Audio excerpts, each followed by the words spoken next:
Abacus ಎಂದ್ರೆ class ನಲ್ಲಿ ತುಂಬಾ ವಿಷಯಗಳು ಕಲೀಲಿಕ್ಕೆ ಸಿಗುತ್ತೆ ನಮ್ಗೆ ಅಂತ ಹೇಳಿ ಬರುವಂತ 5 ವರ್ಷದಿಂದ 12 ವರ್ಷದ ವಯೋಮಿತಿಯ ಮಕ್ಕಳು ಇದಕ್ಕೆ ಸೇರಬಹುದು. ನಮ್ಗೆ 10 years ಬ್ಯಾಕ್ ಜಾಯ್ನ್ ಆದ ಸ್ಟೂಡೆಂಟ್ಸ್ ಇವತ್ತು ಎಂಜಿನಿಯರಿಂಗ್ ಸೀಟ್ ತಗೊಂಡಿದ್ದಾರೆ. ನಮ್ಮ ಸ್ಟೂಡೆಂಟ್ಸ್ ಏನಿದ್ದಾರೆ ಅವರಿಗಿಂತ ಮಿನಿಮಮ್ 5 to 6 times ಫಾಸ್ಟರ್ ಇದೆ. ಈಗ 12 ಸೆಂಟರ್ಸ್ ಇದೆ. ನಾವಲ್ಲಿ 7 ಜನ ಸ್ಟೂಡೆಂಟ್ಸ್ ಇಂದ ಸ್ಟಾರ್ಟ್ ಮಾಡಿರುವಂತದ್ದು 2015ರಲ್ಲಿ. ಇವತ್ತಿಗೆ ನಮ್ಮ ಸಂಸ್ಥೆಯಲ್ಲಿ ಖಾಲಿ ಹೆಬ್ರಿಯಲ್ಲಿ 150 ಜನ ವಿದ್ಯಾರ್ಥಿಗಳಿದ್ದಾರೆ. ಏನೋ ಒಂದು ಕೆಲಸ ಅದರಿಂದ ನಾವು ದುಡ್ಡು ಮಾಡಬೇಕು ಅನ್ನೋ ರೀಸನ್ ಇಂದ ಅದು ಸ್ಟಾರ್ಟ್ ಮಾಡಿರುವಂತದ್ದಲ್ಲ.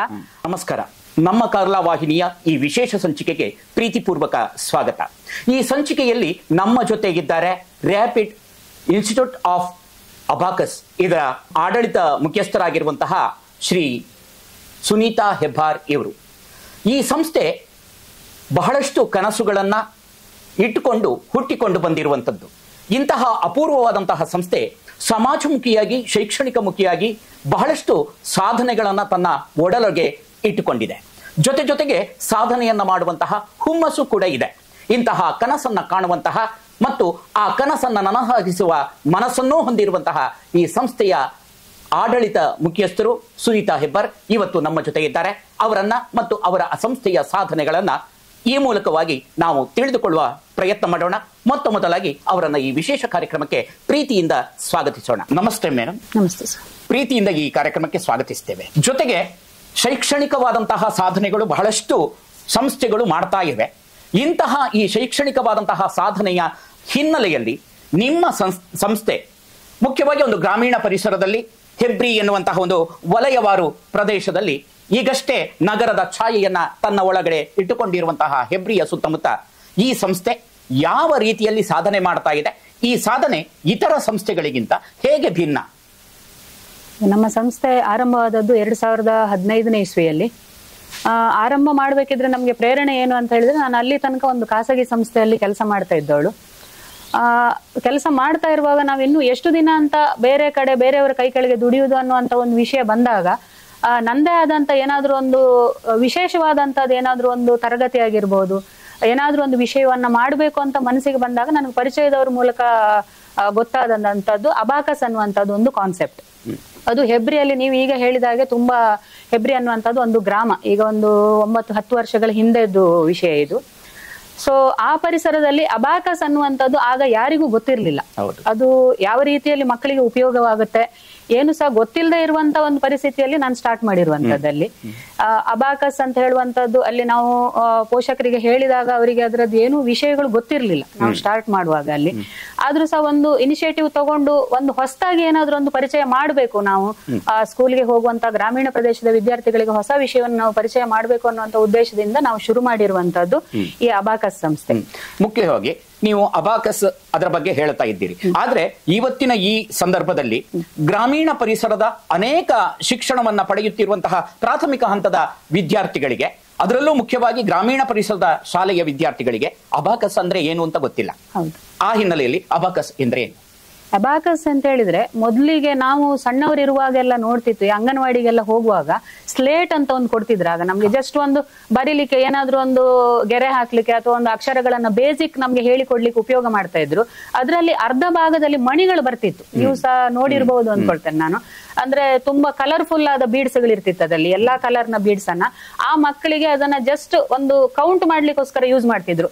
1, 2 ಹೀಗೆ ಒಂದು 10 ತನಕ ಲೆಕ್ಕ ಹೇಳಿಕೊಡ್ಲಿಕ್ಕೆಲ್ಲ ಉಪಯೋಗ ಮಾಡ್ತಿದ್ರು. ಆಗ ಬೇಸಿಕಲಿ ಅದೇ ಅಬಾಕಸ್, ನಮ್ಮ ಇಂಡಿಯನ್ ಬೇಸ್ ಮೆಥಡ್, ಅದು ಭಾರತದಲ್ಲಿಯೇ ಹುಟ್ಟಿರುವಂತದ್ದು ಮೆಥಡ್, ಅದು ಅಬಾಕಸ್ ಮೆಥಡ್ ಅಂತ ಹೇಳುವಂತದ್ದು.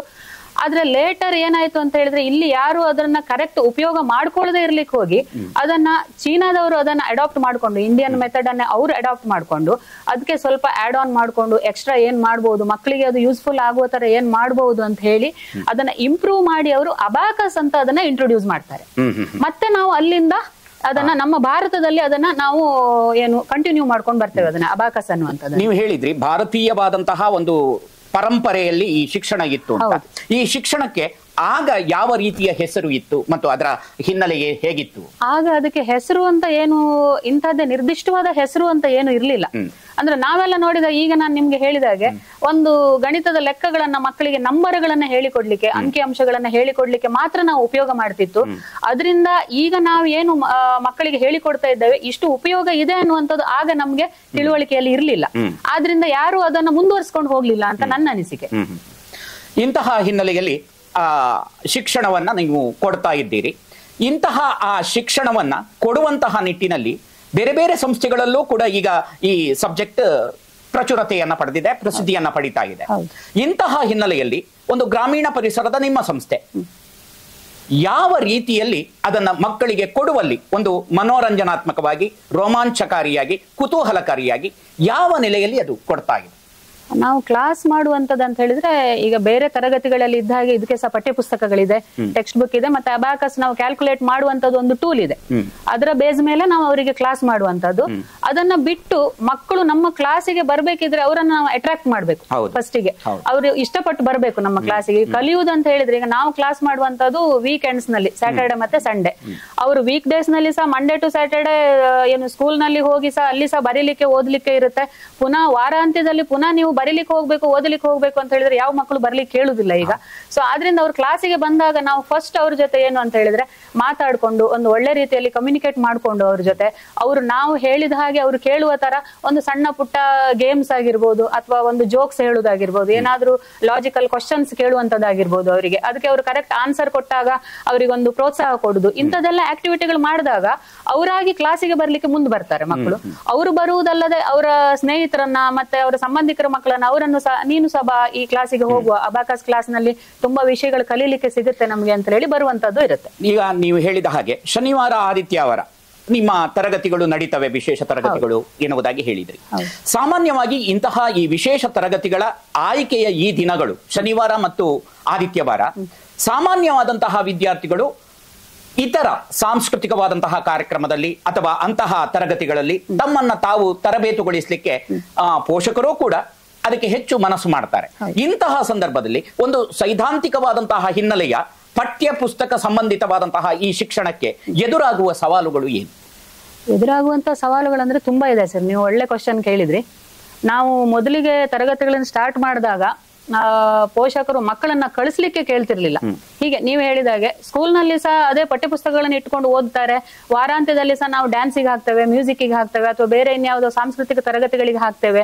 ಇದಕ್ಕೆ ಯಾಕೆ ಬರ್ಬೇಕು ಅನ್ನೋದು ಎಲ್ಲರೂ ಸಹ ನಮ್ಗೆ ಅದು ಕ್ವಶನ್ ಕೇಳಿದ್ದಾರೆ ಅವರು. ಆದ್ರೆ ನಾವು ತಾಳ್ಮೆಯಿಂದ ಅವರಿಗೆ ಅದನ್ನೆಲ್ಲ ವಿವರಿಸಿ ಹೇಳಿದ್ದೇವೆ. ನಿಮ್ಮ ಮಕ್ಕಳು ನಮ್ಮ ತರಗತಿಗೆ ಬರೋದ್ರಿಂದ ಏನೆಲ್ಲ ಅವರಿಗೆ ಲಾಭ ಆಗ್ಬೋದು, ಶೈಕ್ಷಣಿಕವಾಗಿಯೂ ಸಹ ಮತ್ತೆ ಬೇರೆಯವರ ವಿಷಯಗಳಲ್ಲಿ, ಸಾಂಸ್ಕೃತಿಕವಾಗಿ ಅವಳು ಬೇರೆ ಯಾವ್ದಾದ್ರು ತರಗತಿಗಳಿಗೆ ಹೋಗ್ತಾ ಇದ್ದಾರೆ ಅಂತ ಹೇಳಿದ್ರೆ ಅಲ್ಲಿ ಸಹ ಯಾವ ರೀತಿಯಲ್ಲಿ ಇದು ಹೆಲ್ಪ್ ಆಗ್ಬಹುದು ಅನ್ನೋದನ್ನ ಅವರಿಗೆ ವಿವರಿಸಿ ಹೇಳಿದ್ದೇವೆ. ಮತ್ತೆ ಇನ್ನೊಂದು ನಾವು ಒಂದು ಚಾಲೆಂಜ್ ಆಗಿ ಸಹ ತಗೊಂಡಿದ್ದೇವೆ ಅವ್ರ ಹತ್ರ. ನೀವೊಂದು 3 ತಿಂಗಳು ನಿಮ್ಮ ಮಕ್ಕಳನ್ನ ನಮ್ಮ ತರಗತಿಗೆ ಕಳಿಸಿ ಅವರಲ್ಲಿ ಏನ್ ಇಂಪ್ರೂವ್ಮೆಂಟ್ ಆಗುತ್ತೆ ಅನ್ನೋದನ್ನ ನೀವು ನೋಡಿ ಆ ಬೇಸಿಸ್ ಮೇಲೆ ನೀವು ಮತ್ತೆ ಕಂಟಿನ್ಯೂ ಮಾಡಬಹುದು ಅಂತ ಅದನ್ನೊಂದು ಚಾಲೆಂಜ್ ಆಗಿ ತಗೊಂಡು ನಾವು ಅದನ್ನು ಕಂಟಿನ್ಯೂ ಮಾಡ್ಕೊಂಡು ಬಂದಿದ್ದೇವೆ. ಈಗ ನಿಮ್ಮ ತರಗತಿಗೆ ಬರುವಂತಹ ವಿದ್ಯಾರ್ಥಿಗಳು ಅವರ ವಯೋಮಿತಿ ಏನು? ವಯೋಮಿತಿ 5 ವರ್ಷದಿಂದ 12 ವರ್ಷದ ವಯೋಮಿತಿಯ ಮಕ್ಕಳು ಇದಕ್ಕೆ ಸೇರಬಹುದು. 12 ವರ್ಷದ ನಂತರದವರು ಇನ್ನೊಂದು ವೇದಿಕ್ ಮ್ಯಾಥ್ಸ್ ಅನ್ನುವಂಥದ್ದು ಒಂದು ಕಾನ್ಸೆಪ್ಟ್ ಇದೆ. 12 ವರ್ಷದ ನಂತರದ ಮಕ್ಕಳು ಅದಕ್ಕೆ ಜಾಯಿನ್ ಆಗ್ಬಹುದು.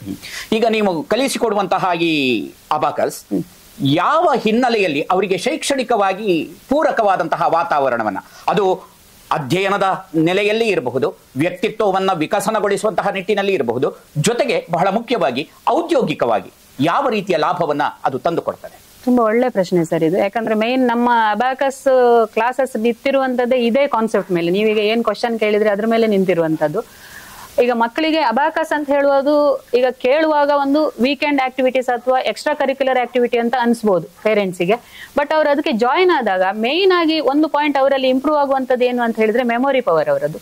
ಈಗ ಸ್ಟೂಡೆಂಟ್ಸ್ಗೆ ಏನು ಅಂತ ಹೇಳಿದ್ರೆ ಸ್ಕೂಲ್ ನಲ್ಲಿ ಹೊರಗಡೆಯಲ್ಲಿ ಸಹ ಅವರಿಗೆ ಪ್ರೆಷರ್ ಜಾಸ್ತಿ ಆಗಿರೋದ್ರಿಂದ, ಹೋಮ್ ವರ್ಕ್ ಆಗಿರ್ಬೋದು, ಬೇರೆ ಎಕ್ಸ್ಟ್ರಾ ಆಕ್ಟಿವಿಟೀಸ್ ಆಗಿರ್ಬೋದು, ಅದೆಲ್ಲದ್ರಿಂದ ಅವ್ರು ಏನ್ ಮಾಡ್ತಾರೆ, ಅವರ ಮೆಮೊರಿ ಪವರ್ ಸ್ವಲ್ಪ ವೀಕ್ ಆಗ್ತಾ ಇರುತ್ತೆ ಹೆಚ್ಚಿನ ಮಕ್ಕಳಲ್ಲಿ. ನಾವು ನೋಡಿದಾಗೆ ನಮ್ಗೆ ಪೇರೆಂಟ್ಸ್ ಹೆಚ್ಚಾಗಿ ಕಂಪ್ಲೇಂಟ್ ಹೇಳುವಂತದ್ದೇ ಅದು, ಅವನಿಗೆ ನೆನಪಲ್ಲಿ ಉಳಿಯುವುದಿಲ್ಲ ಓದಿರುವಂತದ್ದು, ಅಥವಾ ನಾನೇನಾದ್ರೂ ಹೇಳಿದ್ರೆ ಅವನಿಗೆ ಅದು ನೆನಪಾಗುದಿಲ್ಲ ಅದನ್ನ ಮಾಡ್ಲಿಕ್ಕೆ, ಇಂಥದ್ದೆಲ್ಲ. ಅಬಾಕಸ್ಗೆ ಜಾಯಿನ್ ಆಗೋದ್ರಿಂದ ಅವರಿಗೆ ಮೆಮೊರಿ ಪವರ್ ಇಂಪ್ರೂವ್ ಆಗುತ್ತೆ. And concentration main. ಈಗ ಸ್ಟೂಡೆಂಟ್ಸ್ ಗೆ ಬೇಕಾಗಿರುವಂತದ್ದು ಕಾನ್ಸಂಟ್ರೇಷನ್, ಆಸಕ್ತಿ, ಏಕಾಗ್ರತೆ ಇಲ್ಲ ಅಂತ ಹೇಳಿದ್ರೆ ಅವರಿಗೆ ಏನು ಕಲೀಲಿಕ್ಕೆ ಆಗುದಿಲ್ಲ. ಇನ್ನೊಂದು ನೀವು ಪರ್ಸನಾಲಿಟಿ ಡೆವಲಪ್ಮೆಂಟ್ ಅಂತ ಬಂದ್ರೆ ಅವರಿಗೆ ಕಾನ್ಫಿಡೆನ್ಸ್ ಲೆವೆಲ್ ಇನ್ಕ್ರೀಸ್ ಆಗುತ್ತೆ ಅವರದ್ದು.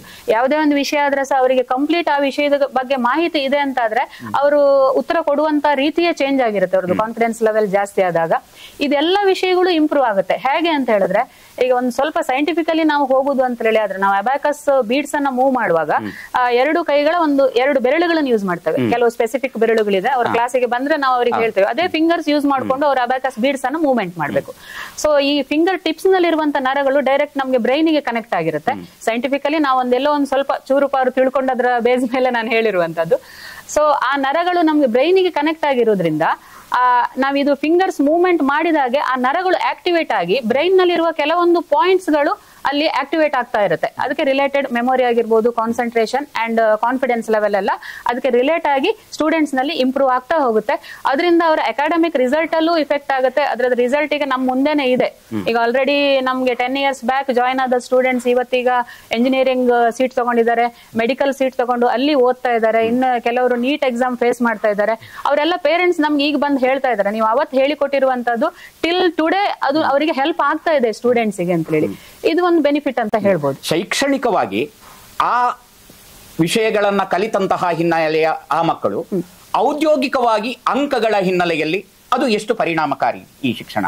ಔದ್ಯೋಗಿಕವಾಗಿ ಅವ್ರು ಯಾವ್ದಾದ್ರು ಜಾಬ್, ಈಗ ಕಾಂಪಿಟೇಟಿವ್ ಎಕ್ಸಾಮ್ಸ್ ಎಲ್ಲ ಅವರು ಫೇಸ್ ಮಾಡ್ತಾ ಇದ್ದಾರೆ ಅಂತ ಹೇಳಿದ್ರೆ, ಈಗ ಕಾಂಪಿಟೇಟಿವ್ ಎಕ್ಸಾಮ್ಸ್ ಈಗ ಅಂತ ಹೇಳಿದ್ರೆ ಮೇನ್ಲಿ ಬೇಸ್ಡ್ ಆನ್ ಅದು ಟೈಮ್ ಮ್ಯಾನೇಜ್ಮೆಂಟ್. ಅದು ಟೈಮ್ ತುಂಬಾ ಇಂಪಾರ್ಟೆಂಟ್ ಆಗಿರುತ್ತೆ. ಅಂದ್ರೆ ಒಂದಿಷ್ಟು ಟೈಮ್ಸ್ ಕೊಟ್ಬಿಟ್ಟು ಅವರಿಗೆ ತುಂಬಾ ಕ್ವಶನ್ಸ್ ಗಳನ್ನು ಕೊಡ್ತಾರೆ, ಆ ಟೈಮ್ ಒಳಗಡೆ ಅವರು ಆನ್ಸರ್ ಮಾಡ್ಬೇಕು ಅಂತ. ಅಲ್ಲಿ ಟೈಮ್ ಮ್ಯಾನೇಜ್ ಮಾಡ್ಲಿಕ್ಕೆ ಇವರು ಸ್ಪೀಡ್ ಕ್ಯಾಲ್ಕುಲೇಷನ್ ಗೊತ್ತಿರೋದ್ರಿಂದ ಮ್ಯಾಥ್ಸ್ ರಿಲೇಟೆಡ್ ಏನೇ ಇದ್ರು ಸಹ ಅವರಿಗೆ ಈಸಿಯಲ್ಲಿ ಅಲ್ಲಿ ಕವರ್ ಮಾಡ್ಕೊಳ್ಲಿಕ್ಕೆ ಆಗುತ್ತೆ ಕಾಂಪಿಟೇಟಿವ್ ಎಕ್ಸಾಮ್ ನಲ್ಲಿ. ಆಫ್ಟರ್ ದಟ್ ಆಲ್ಸೋ ಅವ್ರು ಎಲ್ಲಾದ್ರೂ ಜಾಬ್ ಮಾಡ್ತಾ ಇದ್ರು ಅಲ್ಲಿ ಸಹ ಯೂಸ್ ಮಾಡ್ಕೊಳ್ಬಹುದು. ಇವರು ಟಿಲ್ ಅವರು ಎಲ್ಲಿ ತನಕ ವರ್ಕ್ ಮಾಡ್ತಾರೆ, ಎಲ್ಲಿ ತನಕ ಇರ್ತಾರೆ, ಅಲ್ಲಿ ತನಕ ಸಹ ಯೂಸ್ ಮಾಡ್ಕೊಳ್ಲಿಕ್ಕೆ ಆಗುತ್ತೆ ಅಬಾಕಸ್ ಅಂಡ್ ವೇದಿಕ್ ಮ್ಯಾಥ್ಸ್ ಎರಡು ಸಹ. ಈಗ ನೀವು ಹೇಳಿದಂತಹ ಈ ಎರಡೂ ವಿಭಾಗಗಳ ಅಧ್ಯಯನವನ್ನ ಮಾಡಿದಂತಹ ಆ ವಿದ್ಯಾರ್ಥಿಗಳು ಅಧ್ಯಯನ ಮಾಡದೇ ಇರುವಂತಹ ವಿದ್ಯಾರ್ಥಿಗಳ ಎದುರಲ್ಲಿ ಯಾವ ಹಿನ್ನೆಲೆಯಲ್ಲಿ ಅವರು ಹೆಚ್ಚುಗಾರಿಕೆಯನ್ನ ಹೊಂದಿರ್ತಾರೆ? ತುಂಬಾ ಈ ನಾರ್ಮಲ್ ಅಬಾಕಸ್ ಕಲಿದೇ ಇರುವಂತ ಸ್ಟೂಡೆಂಟ್ಸ್ ಈಗ ಇರ್ತಾರೆ, ತುಂಬಾ ಸ್ಪೀಡ್ ಆಗಿ ಆನ್ಸರ್ ಮಾಡುವವರು ಇರ್ತಾರೆ ಅಂಡ್ ತುಂಬಾ ಫಾಸ್ಟ್ ಆಗಿ ರಿಸೀವ್ ಮಾಡುವವರು ಇರ್ತಾರೆ. ಕೆಲವರು ಕ್ಲಾಸ್ ನಲ್ಲಿ ಹೇಳಿರುವಂತ ವಿಷಯಗಳನ್ನಾಗಿರ್ಬೋದು ಯಾವುದೇ ಆಗಿದ್ರು ಸಹ. ಆದ್ರೆ ನಮ್ಮ ಸ್ಟೂಡೆಂಟ್ಸ್ ಏನಿದ್ದಾರೆ ಅವರಿಗಿಂತ ಮಿನಿಮಮ್ 5 to 6 times ಫಾಸ್ಟರ್ ಇರ್ತಾರೆ. ಅವರು ಎಷ್ಟು 100 out of 100 ತೆಗೆಯುವಂತ ಸ್ಟೂಡೆಂಟ್ ಇರ್ಲಿ, ನಮ್ಮಲ್ಲಿ ಕಲಿತ ಮಗು ಇದೆ ಅಲ್ಲ, ಪ್ರತಿಯೊಬ್ಬ ಮಗು ಸಹ ನಮ್ಗೆ ಅದು ಪೇರೆಂಟ್ಸ್ ಇಂದ ಫೀಡ್ಬ್ಯಾಕ್ ಬರ್ತಾ ಇರುತ್ತೆ. ನಮ್ಮ ಮಗು ಕ್ಲಾಸ್ ನಲ್ಲಿ ಒಂದು 15th place ನಲ್ಲಿ ಇದ್ದ, ಈಗ after 1 year or 2 year ಅವನೀಗ 5th place ಗೆ ಬಂದಿದ್ದಾನೆ. ಫಸ್ಟ್ ಅಲ್ಲದೆ ಇದ್ರು ಒಂದ್ ಸ್ವಲ್ಪ ಆದ್ರೂ ಅವರು ಹತ್ರ ಬರ್ತಾ ಇರ್ತಾರೆ ಫಸ್ಟ್ ಆರ್ ಸೆಕೆಂಡ್ ಪ್ಲೇಸ್ ಗೆ. ಹಾಗಾಗಿ ಅವರು ಬೇರೆ ಸ್ಟೂಡೆಂಟ್ಸ್ ಗಿಂತ 5 to 6 times ಫಾಸ್ಟರ್ ಇರ್ತಾರೆ ಕ್ಯಾಲ್ಕುಲೇಷನ್ ಅಲ್ಲಿ. ಈ ರೀತಿ ಆರಂಭದ ಹಿನ್ನೆಲೆಯಲ್ಲಿ ಬಹಳಷ್ಟು ಸವಾಲುಗಳನ್ನು ಎದುರಿಸುತ್ತಾ ಈ ಮೂಲಕ ಈ ಹಂತವನ್ನ ತಲುಪಿದ್ದೀರಿ. ಇನ್ನು ಮುಂದಿನ ಯೋಜನೆ ಏನು? ಮುಂದಿನ ಯೋಚನೆ ಸರ್, ಈಗ ಆಲ್ರೆಡಿ ನಾವು ಉಡುಪಿ ಜಿಲ್ಲೆಯಲ್ಲಿ ಒಂದು 25 ಸ್ಕೂಲ್ಸ್ ನಲ್ಲಿ ಕ್ಲಾಸ್ ಮಾಡ್ತಾ ಇದ್ದೇವೆ. ಅಂಡ್ ಒಂದು 12 ಸೆಂಟರ್ಸ್ ಇದೆ ನಮ್ದು. ಹೆಬ್ರಿಯಿಂದ ಸ್ಟಾರ್ಟ್ ಆದ್ರೆ ಮುನಿಯಾಲು, ಅಜೇಕಾರು, ಕಾರ್ಕಳ, ಮೂಡುಬಿದ್ರೆ, ಶಿರ್ವ, ಹಿರಿಯಡ್ಕ, ಹೀಗೆ 12 ಸೆಂಟರ್ಸ್ ಇದೆ. ಈ ವರ್ಷದಲ್ಲಿ ನಾವು ಶಿವಮೊಗ್ಗಕ್ಕೆ ಸಹ ಒಂದು 3-4 ಸ್ಕೂಲ್ ಈ ಸಲ ನಮ್ಗೆ ಪ್ರಪೋಸಲ್ ಬಂದಿರೋದ್ರಿಂದ ಅಲ್ಲಿಗೆ ಸಹ ನಾವು ಈ ವರ್ಷ ಕಾಲಿಡ್ತಾ ಇದ್ದೇವೆ. ಇನ್ನು ಮುಂದೆ ಸಹ ಆದಷ್ಟು ನಾವು ಎಲ್ಲಾ ಮಕ್ಕಳಿಗೂ ಸಹ ಈ ವಿಷಯವನ್ನ ರೀಚ್ ಮಾಡಬೇಕು ಅನ್ನುವಂಥದ್ದು ನಮ್ಮ ಉದ್ದೇಶ. ಈಗ ಈ ನಿಮ್ಮ ಸಂಸ್ಥೆಯಲ್ಲಿ ಕಲಿತಂತಹ ವಿದ್ಯಾರ್ಥಿಗಳು ಅವರು ಉನ್ನತ ಶಿಕ್ಷಣಕ್ಕಾಗಿ ಹೋಗಿ ಆ ಮೂಲಕವಾಗಿ ಉದ್ಯೋಗವನ್ನ ಸಂಪಾದಿಸಿದ್ದೀರಿ ಎನ್ನುವುದಾಗಿ ನಿಮ್ಮ ಅಭಿಪ್ರಾಯ. ಜೊತೆಗೆ ಅವರನ್ನ ಕರೆಸಿ ಆ ಮೂಲಕವಾಗಿ ನಿಮ್ಮ ಸಂಸ್ಥೆಯ ಇಂದಿನ ವಿದ್ಯಾರ್ಥಿಗಳಿಗೆ ಹುರುಪು ತರುವಂತಹ ಕೆಲಸವನ್ನ ನೀವು ಮಾಡಿದ್ದೀರಾ ಅಥವಾ ಮಾಡುವ ಆ ಕಲ್ಪನೆ ಕನಸು ಉಂಟೆ? ಖಂಡಿತ ಸರ್, ಮಾಡುವ ಒಂದು ಕಲ್ಪನೆ ಆಲೋಚನೆ ಸಹ ಇದೆ. ನಾವೀಗ ಅದೇ ಯೋಚನೆಯಲ್ಲೇ ಇದ್ದೇವೆ. ಮುಂದಿನ ವರ್ಷ ನಮ್ಮ ಸಂಸ್ಥೆಗೆ 10 ವರ್ಷ ಕಂಪ್ಲೀಟ್ ಆಗಿ 11ನೇ ವರ್ಷಕ್ಕೆ ನಾವು ಕಾಲಿಡ್ತಾ ಇದ್ದೇವೆ. ಆ ಸಮಯದಲ್ಲಿ ನಾವು ಇಷ್ಟು ವರ್ಷಗಳಲ್ಲಿ ಯಾವ ವಿದ್ಯಾರ್ಥಿಗಳು ಇಲ್ಲಿ ಕಲಿತು ಒಂದು ಔದ್ಯೋಗಿಕವಾಗಿ ಇರಬಹುದು ಅಥವಾ ಶೈಕ್ಷಣಿಕವಾಗಿ ಯಾರು ಮೇಲ್ಗೈ ಸಾಧಿಸಿದ್ದಾರೆ ಅವರನ್ನ ಕರೆಸಿ ಅವರ ಅನುಭವವನ್ನ, ನಮ್ಮಲ್ಲಿ ಕಲಿತಂತ ವಿದ್ಯೆ ಅವರಿಗೆ ಯಾವ ಹಂತದಲ್ಲಿ ಯಾವ ರೀತಿಯಲ್ಲಿ ಸಹಾಯ ಆಗಿದೆ ಅನ್ನೋದನ್ನ ನಮ್ಮ ಉಳಿದ ವಿದ್ಯಾರ್ಥಿಗಳಿಗೆ ತಿಳಿಸಿಕೊಡ್ಬೇಕು ಅನ್ನೋದು ನಮ್ಮ ಉದ್ದೇಶ. ಖಂಡಿತ ಇದೆ ಸರ್. ನೀವು ಒಂದು ಶೈಕ್ಷಣಿಕ ಸಂಸ್ಥೆ ಹೇಳಿ ಕೇಳಿ, ಅಂತಹ ಹಿನ್ನೆಲೆಯಲ್ಲಿ ಒಂದು ಶೈಕ್ಷಣಿಕ ಸಂಸ್ಥೆ ಇವತ್ತು ಬಹುಮುಖಿಯಾಗಿ ಸಮಾಜವನ್ನ ಎದುರಿಸಬೇಕಾಗ್ತದೆ. ಜೊತೆಗೆ ಬರೀ ಶಿಕ್ಷಣ ಒಂದೇ ಅಲ್ಲ, ಶಿಕ್ಷಣ ಜೊತೆಯಲ್ಲಿ ಸಾಂಸ್ಕೃತಿಕವಾಗಿಯೂ ಕೂಡ ತಮ್ಮನ್ನ ತಾವು ತೊಡಗಿಸಿಕೊಳ್ಬೇಕಾಗ್ತದೆ. ನಿಮ್ಮ ಸಂಸ್ಥೆಯ ವಿದ್ಯಾರ್ಥಿಗಳಿಗೆ ಅರ್ಥಾತ್ ಇಂತಹ ಈ ಶಿಕ್ಷಣವನ್ನ ಪಡೆಯುವವರಿಗೆ ಸಾಂಸ್ಕೃತಿಕವಾದಂತಹ ಲಾಭಗಳು ಏನು? ಸಾಂಸ್ಕೃತಿಕವಾದಂತಹ ಲಾಭಗಳು ಅಂತ ಹೇಳಿದ್ರೆ, ನಮ್ಮ ಸಂಸ್ಥೆಯ ಕಡೆಯಿಂದ ನಾವು ಪ್ರತಿ ವರ್ಷ ಬೇಸಿಗೆ ಶಿಬಿರವನ್ನು ಆಯೋಜನೆ ಮಾಡ್ತೇವೆ. ಆ ಬೇಸಿಗೆ ಶಿಬಿರದಲ್ಲಿ ಅವರಿಗೆ ವಿದ್ಯಾರ್ಥಿಗಳಿಗೆ ಎಲ್ಲಾ ರೀತಿಯ ಸಾಂಸ್ಕೃತಿಕವಾದ ಪ್ರಾಕಾರಗಳು ಯಾವ್ದಾವ್ದಿದೆ ಎಲ್ಲವನ್ನೂ ಕಲೀಲಿಕ್ಕೆ ನಾವು ಅನುಕೂಲವನ್ನ ಮಾಡಿಕೊಡ್ತಾ ಇದ್ದೇವೆ. ಮತ್ತೆ ಅವರಲ್ಲಿ ಏನಾದ್ರೂ ಸ್ಪೆಷಲ್ ಟ್ಯಾಲೆಂಟ್ ಇದ್ರೆ ಅದನ್ನು ಸಹ ಹೊರಗೆ ತರುವಂತದ ಪ್ರಯತ್ನವನ್ನ ನಾವು ಖಂಡಿತ ಮಾಡ್ತಾ ಇದ್ದೇವೆ ಪ್ರತಿ ವರ್ಷ ಸಹ. ನೀವು ಉಡುಪಿ ಜಿಲ್ಲೆಯ ಸುತ್ತಮುತ್ತ ಬಹಳಷ್ಟು ಸಂಸ್ಥೆಗಳನ್ನ ಉಪ ಶಾಖೆಗಳನ್ನ ಹೊಂದಿದ್ದೀರಿ ಅಂತ ಹೇಳಿದ್ದೀರಿ. ಒಟ್ಟು ನಿಮ್ಮ ಸಿಬ್ಬಂದಿ ಮತ್ತು ಅವರ ಸಂಬಂಧಗಳು, ಅವರ ಬದುಕು, ನಿಮ್ಮ ಸಂಸ್ಥೆ ಅವಕ್ಕೆ ಯಾವ ರೀತಿಯ ಕೊಡುಗೆಯನ್ನ ಕೊಡ್ತಾ ಇದೆ? ಈಗ ನಮ್ಮ ಸಂಸ್ಥೆಯಲ್ಲಿ ಒಟ್ಟಿಗೆ ಒಂದು 15 ಜನ ಸಿಬ್ಬಂದಿಗಳಿದ್ದಾರೆ ಸರ್. ಎಲ್ಲರೂ ಸಹ ಮಹಿಳೆಯರೇ ಹೇಳ್ಕೊಳ್ಬೇಕು ಅಂದ್ರೆ ಅದೊಂದು ತುಂಬಾ ಹೆಮ್ಮೆ ವಿಷಯ. ಎಲ್ಲರೂ ಸಹ ಒಂದು ಒಳ್ಳೆ ರೀತಿಯಲ್ಲಿ ಸಹಕಾರವನ್ನು ಕೊಡ್ತಾ ಇದ್ದಾರೆ ನಮ್ಗೆ.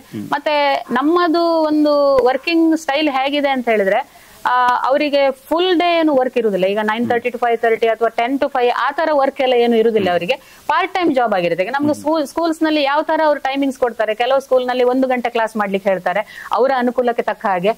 ಕೆಲವು ಸ್ಕೂಲ್ ನಲ್ಲಿ ಒಂದು 2 ಗಂಟೆ ಕ್ಲಾಸ್ ಇರ್ಬೋದು. ಆ ಟೈಮಿಗೆ ಅವ್ರು ಬಂದು ಕ್ಲಾಸ್ ಮಾಡ್ಕೊಂಡು ಹೋದ್ರಾಯ್ತು. ಸ್ಯಾಲ್ರಿ ಅನ್ನುವಂಥದ್ದು ಅವರಿಗೆ ಈಗ ಒಂದು ಖಾಸಗಿ ಸಂಸ್ಥೆಗಳಲ್ಲಿ ಏನು 9 to 5 ಕೆಲಸ ಮಾಡಿದಾಗ ಸಿಗುತ್ತೆ ಅದಕ್ಕಿಂತನೂ ಜಾಸ್ತಿನೇ ಸ್ಯಾಲ್ರಿಯನ್ನ ನಾವು ಕೊಡ್ತಾ ಇದ್ದೇವೆ. ಮತ್ತೊಂದು ಎಲ್ಲರೂ ಸಹ ನಮ್ಮ ಫ್ಯಾಮಿಲಿ ಮೆಂಬರ್ಸ್ ತರನೇ ಇದ್ದೇವೆ ನಾವೆಲ್ಲರೂ. 15 ಜನ ಸಹ ನಮ್ಗೆ ಅದೇ ತರ ಸಹಕಾರವನ್ನು ಕೊಡ್ತಾ ಇದ್ದಾರೆ, ನಾವು ಸಹ ಅವರನ್ನು ಅದೇ ತರ ನೋಡ್ಕೊಳ್ತಾ ಇದ್ದೇವೆ. ನಿಮ್ಗೆ ಈ 15 ಜನ ಸಿಬ್ಬಂದಿಗಳಿಗೆ ಕೊಡುವಂತಹ ಸಂಬಳ ಅಥವಾ ಸಂಭಾವನೆ ಅದನ್ನ ಯಾವ ರೀತಿಯಲ್ಲಿ ಸಂಪಾದಿಸಿ ನೀವು ಅವರಿಗೆ ಕೊಡ್ತೀರಿ? ಈಗ ನಾವು ಸ್ಕೂಲ್ ನಲ್ಲಿ ಹೋದ್ರೆ ನಮ್ಗೆ ಅಲ್ಲಿ ಅವರು ಏನು ಸ್ಯಾಲ್ರಿ ಅಂತಾನೆ ಪೇ ಮಾಡ್ತಾರೆ. ಕೆಲವು ಕಡೆ ಮಂತ್ಲಿ ಸ್ಯಾಲ್ರಿ ಇರುತ್ತೆ, ಕೆಲವೊಂದು ಕಡೆ ಒಂದು ವಿದ್ಯಾರ್ಥಿಗೆ ಇಷ್ಟು ಅಂತ ಕೊಡ್ತಾರೆ ನಮ್ಗೆ ವರ್ಷಕ್ಕೆ.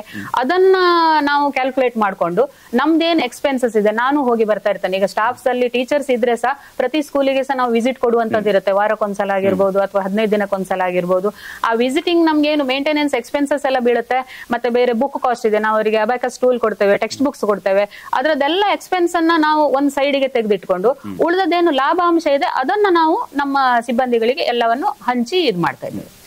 ವಿದ್ಯಾರ್ಥಿಗಳ ಜೊತೆಗೆ ಬಹಳ ಮುಖ್ಯ ಒಂದು ಸಂಸ್ಥೆ ಬೆಳಿಲಿಕ್ಕೆ ಸಿಬ್ಬಂದಿಗಳು ಮಾತ್ರ ಅಲ್ಲ, ಜೊತೆಗೆ ಅವರ ಪೋಷಕರು. ಖಂಡಿತ. ಪೋಷಕರು ಮತ್ತು ಸಿಬ್ಬಂದಿಗಳು ಜೊತೆಗೆ ನಿಮ್ಮ ಸಂಸ್ಥೆ ಯಾವ ರೀತಿಯ ಸಂಬಂಧಗಳನ್ನ ಹೊಂದಿವೆ? ತುಂಬಾ ಚೆನ್ನಾಗಿದೆ ಸರ್. ಪೋಷಕರು ಸಹ ಅದೇ ರೀತಿಯಲ್ಲಿ ನಮ್ಗೆ ಸಪೋರ್ಟ್ ಮಾಡ್ಕೊಂಡೇ ಬಂದಿದ್ದಾರೆ. ಏನಾದ್ರೂ ಅವರಿಗೆ ಹೊಸ ಐಡಿಯಾಗಳು ಬಂದ್ರೆ ಅದನ್ನ ಹೀಗ್ ಮಾಡ್ಬೋದಲ್ವಾ.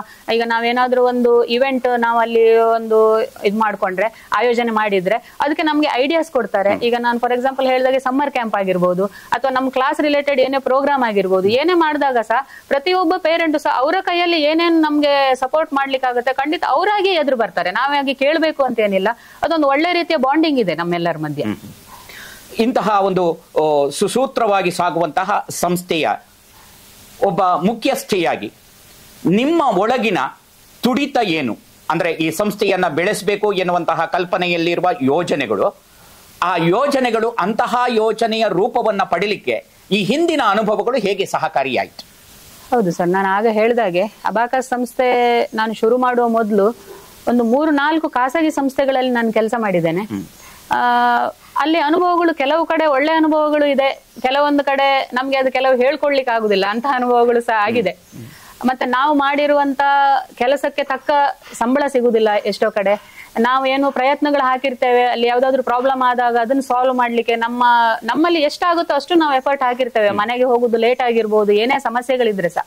ಆದ್ರೆ ಅದನ್ನ ಯಾರು ಸಹ ಅಲ್ಲಿ ಐಡೆಂಟಿಫೈ ಮಾಡುದಿಲ್ಲ ನಾವು ಮಾಡಿರುವಂತ ಕೆಲಸಗಳನ್ನ.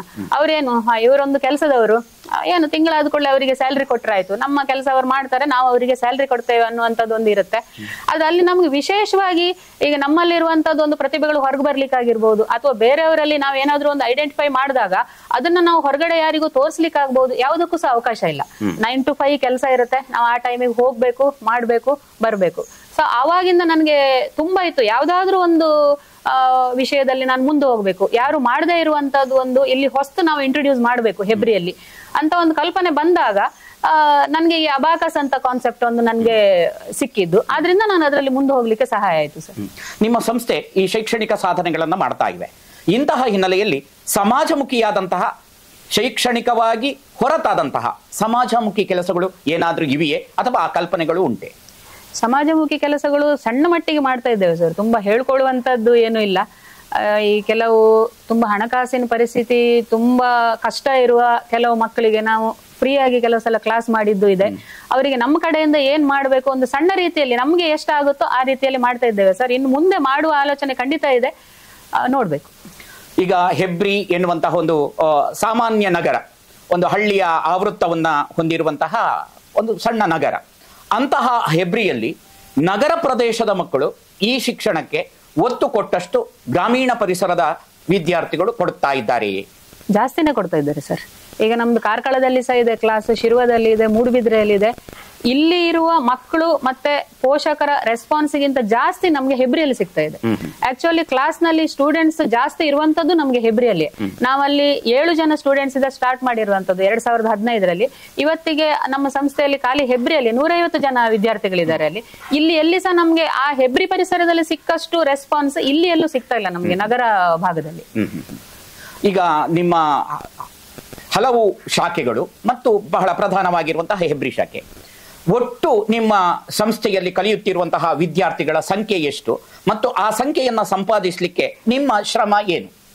ಒಟ್ಟು ನಮ್ಮ ಎಲ್ಲಾ ಸಂಸ್ಥೆಗಳು ಸೇರಿ 1,000 ಹತ್ರ ಸ್ಟೂಡೆಂಟ್ಸ್ ಇದ್ದಾರೆ ಸರ್. ಮತ್ತೆ ಸ್ಕೂಲ್ ನಲ್ಲಿ ಕಲಿಯುವಂತವ್ರು ಬೇರೆ. ಖಾಲಿ ನಮ್ಮ ವೀಕೆಂಡ್ಸ್ ನಾವೇನ್ ಕ್ಲಾಸ್ ಮಾಡ್ತೇವೆ ಅಲ್ಲಿ ಒಂದು ಹತ್ರ 1,000 ಸ್ಟೂಡೆಂಟ್ಸ್ ಇದ್ದಾರೆ. ಶ್ರಮ ಅಂತ ಹೇಳಿದ್ರೆ ನಮ್ಗೆ ಕ್ಲಾಸ್ ಅನ್ನುವಂಥದ್ದು ಅದು ಒಂದು ಕನಸು ಸರ್. ನಾವು ಫಸ್ಟ್ ಸ್ಟಾರ್ಟ್ ಮಾಡಿರುವಂತದ್ದು ಏನೋ ಒಂದು ಕೆಲಸ, ಅದರಿಂದ ನಾವು ದುಡ್ಡು ಮಾಡ್ಬೇಕು ಅನ್ನೋ ರೀಸನ್ ಇಂದ ಅದು ಸ್ಟಾರ್ಟ್ ಮಾಡಿರುವಂತದ್ದಲ್ಲ. ಅದು ಒಳ್ಳೆ ರೀತಿಯಲ್ಲಿ ಬೆಳಿಬೇಕು. ಎಲ್ಲಾ ಕಡೆ ಸಹ ನಮ್ಮ ಕ್ಲಾಸಸ್ ನಡಿಬೇಕು. ಪ್ರತಿಯೊಂದು ಎಲ್ಲೆಲ್ಲಿ ಸ್ಕೂಲ್ಸ್ ಇದೆ, ಎಲ್ಲೆಲ್ಲಿ ಒಂದು ನಗರ ಭಾಗಗಳು ಎಲ್ಲೆಲ್ಲಿ ಇದೆ, ಅಲ್ಲೆಲ್ಲಿ ಸಹ ನಾವು ಸ್ಕೂಲ್ ಕ್ಲಾಸಸ್ ಮಾಡ್ಬೇಕನ್ನುವಂಥದ್ದು ನಮ್ಮ ಉದ್ದೇಶ ಸರ್. ಅದಕ್ಕೋಸ್ಕರ ಶ್ರಮ ಅಂತೇಳಿ ನಾನೇನು ಪರ್ಟಿಕ್ಯುಲರ್ ಆಗಿ ಹೇಳಲಿಕ್ಕೆ ಆಗುದಿಲ್ಲ. ನನ್ನ ಕೈಯಲ್ಲಿ ಏನ್ ಎಫರ್ಟ್ ಹಾಕ್ಲಿಕ್ಕೆ ಆಗುತ್ತೆ ಅದನ್ನೆಲ್ಲ ಖಂಡಿತ ಹಾಕಿದ್ದೇನೆ ಸರ್. ಬರುವಂತಹ ವಿದ್ಯಾರ್ಥಿಗಳಿಗೆ ನಿಮ್ಮ ಸಂಸ್ಥೆಯ ಸಿಬ್ಬಂದಿಗಳಿಂದ ಹೊರತಾದಂತಹ ಯಾವುದಾದ್ರೂ ಉಪನ್ಯಾಸಕರು ಜೊತೆಗೆ ಈ ಶಿಕ್ಷಣವನ್ನೇ ಕಲಿಸುವಂತಹ, ಅದರಲ್ಲಿ ಹೆಚ್ಚು ಮೇಲ್ಮೈ ಸಾಧಿಸಿದಂತಹ ಉಪನ್ಯಾಸಕರನ್ನ ಕರೆ ತಂದು ಉಪನ್ಯಾಸ ಹೇಳಿಕೊಡುವಂತಹ ಆ ಯೋಚನೆಗಳು ಉಂಟೆ? ಖಂಡಿತ ಇದೆ. ನಾವು ಏಪ್ರಿಲ್ ಮೇ ಅಲ್ಲಿ ಮಕ್ಕಳಿಗೆ ಶಾಲೆ ಕಾಲೇಜುಗಳಿಗೆಲ್ಲ ರಜೆ ಇರುವಂತ ಸಮಯದಲ್ಲಿ ಅವರಿಗೆ ಯಾವುದಾದ್ರೂ ಒಂದು ವಿಷಯದ ಬಗ್ಗೆ ಒಂದು ಸ್ಪೆಷಲ್ ಒಂದು ಕೋಚಿಂಗ್ ಕೊಡ್ಬೇಕು ಅನ್ನುವಂಥದ್ದು ಉದ್ದೇಶ ಖಂಡಿತ ಇದೆ. ಈ ವರ್ಷ ನಾವು ಮಾಡ್ಬೇಕು ಅಂತ ಯೋಚನೆ ಮಾಡಿದ್ವಿ, ಈ ಸಲ ಆಗ್ಲಿಲ್ಲ. ಅದು ಮುಂದೆ ಬರುವ ದಿನಗಳಲ್ಲಿ ಅದು ಯೋಚನೆ ಖಂಡಿತ ಇದೆ ಸರ್. ಬಹಳ ದೊಡ್ಡ ಸಾಧನೆಯನ್ನ ಗ್ರಾಮೀಣ ಪರಿಸರದಲ್ಲಿ ಮಾಡ್ತಾ ಇರುವಂತಹ ಶಿಕ್ಷಣ ಸಂಸ್ಥೆ ತಮ್ಮದು. ಆ ಹಿನ್ನೆಲೆಯಲ್ಲಿ ಪೋಷಕರಿಗೆ ಅಥವಾ ನಮ್ಮ ಕಾರ್ಲಾ ವಾಹಿನಿಯ ವೀಕ್ಷಕರಿಗೆ ನಿಮ್ಮ ಸಂಸ್ಥೆಯ ಪರವಾಗಿ ಯಾವ ರೀತಿಯ ಸಂದೇಶವನ್ನ ಕೊಡ್ಲಿಕ್ಕೆ ಇಷ್ಟಪಡ್ತೀರಿ?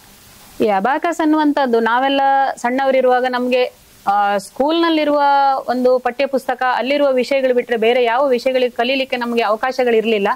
ಆದ್ರೆ ಈಗ ನಾವೊಂದು ಪ್ರಯತ್ನ ಪಟ್ಟು ನಮ್ಮ ಕೈಯಲ್ಲಿ ಆದಷ್ಟು ಪ್ರತಿಯೊಂದು ಪ್ಲೇಸ್ಗಳಲ್ಲಿ ಸಹ ಕ್ಲಾಸಸ್ ಅನ್ನ ಮಾಡಿ ಪ್ರತಿಯೊಂದು ವಿದ್ಯಾರ್ಥಿಗಳಿಗೂ ಅದು ತಲುಪಲಿ ಅಂತ ನಾವು ಏನು ಕೆಲಸಗಳನ್ನು ಮಾಡ್ತಾ ಇದ್ದೇವೆ. ದಯವಿಟ್ಟು ಇದರ ಉಪಯೋಗವನ್ನ ಪಡ್ಕೊಂಡು ನಿಮ್ಮ ಮಕ್ಕಳ ಭವಿಷ್ಯವನ್ನ ಉಜ್ವಲವಾಗಿ ಮಾಡ್ಲಿಕ್ಕೆ ಸಹಕರಿಸಬೇಕು ಅಂತ ಕೇಳ್ಕೊಳ್ತೇನೆ. ಮುಖ್ಯ ವಾಹಿನಿಯ ಈ ಎಲ್ಲ ವೀಕ್ಷಕ ಬಂಧುಗಳಿಗೂ ಕೂಡ ನಮ್ಮ ಕಾರ್ಲಾ ವಾಹಿನಿಯ ವಿಶೇಷ ಸಂಚಿಕೆಯಲ್ಲಿ ನೀವು ನಮ್ಮ ಜೊತೆ ಇದ್ದೀರಿ. ಇದುವರೆಗೆ ಈ ಸಂಚಿಕೆಯಲ್ಲಿ ನಮ್ಮ ಜೊತೆ ಇದ್ದವರು ರ್ಯಾಪಿಡ್ ಇನ್ಸ್ಟಿಟ್ಯೂಟ್ ಆಫ್ ಅಬಾಕಸ್, ಇದರ ಹೆಬ್ರಿಯ ಮುಖ್ಯ ಅಧಿಕಾರಿಯಾದಂತಹ ಶ್ರೀಮತಿ ಸುನೀತಾ ಹೆಬ್ಬಾರ್ ಇವರು ನಮ್ಮ ಜೊತೆಗಿದ್ದು ತಮ್ಮ ಸಂಸ್ಥೆಯ ಎಲ್ಲ ಶೈಕ್ಷಣಿಕವಾದಂತಹ ಸಮಾಜಮುಖಿ ಶೈಕ್ಷಣಮುಖಿ ಚಿಂತನೆಗಳನ್ನ ನಮ್ಮ ಮುಂದೆ ಇರಿಸಿದ್ದಾರೆ. ಅವರಿಗೆ ನಮ್ಮ ಕಾರ್ಲಾ ವಾಹಿನಿಯ ಪರವಾಗಿ ಮತ್ತು ನಮ್ಮ ವಾಹಿನಿಯ ಅತಿ ಪ್ರೀತಿಯ ಎಲ್ಲ ವೀಕ್ಷಕರ ಪರವಾಗಿ ಅಭಿವಾದನಗಳ ಜೊತೆಯಲ್ಲಿ ಧನ್ಯವಾದಗಳನ್ನ ಸಮರ್ಪಿಸ್ತಾ ಇದ್ದೇವೆ. Thank you madam. ನಮಗೆ ಅವಕಾಶ ಮಾಡಿಕೊಟ್ಟದಕ್ಕೆ ನಮ್ಮ ಕಾರ್ಲಾ ವಾಹಿನಿಯವರಿಗೆ ಧನ್ಯವಾದಗಳು. ನಮ್ಮ ಕಾರ್ಲಾ ವಾಹಿನಿಯ ಎಲ್ಲ ವೀಕ್ಷಕರಿಗೂ ಕೂಡ ಪ್ರೀತಿಪೂರ್ವಕವಾದಂತಹ ಧನ್ಯವಾದಗಳು. ಜೊತೆಯಲ್ಲಿ ಇಂತಹ ವಿಶೇಷ ಸಂಚಿಕೆಯ ಜೊತೆಯಲ್ಲಿ ಮತ್ತೆ ನಿಮ್ಮ ಮುಂದೆ ಬರ್ತೇವೆ. ಅಲ್ಲಿವರೆಗೆ ನೋಡ್ತಾ ಇರಿ ನಮ್ಮ ಕಾರ್ಲಾ ದೃಶ್ಯವಾಹಿನಿ. ನಮಸ್ಕಾರ.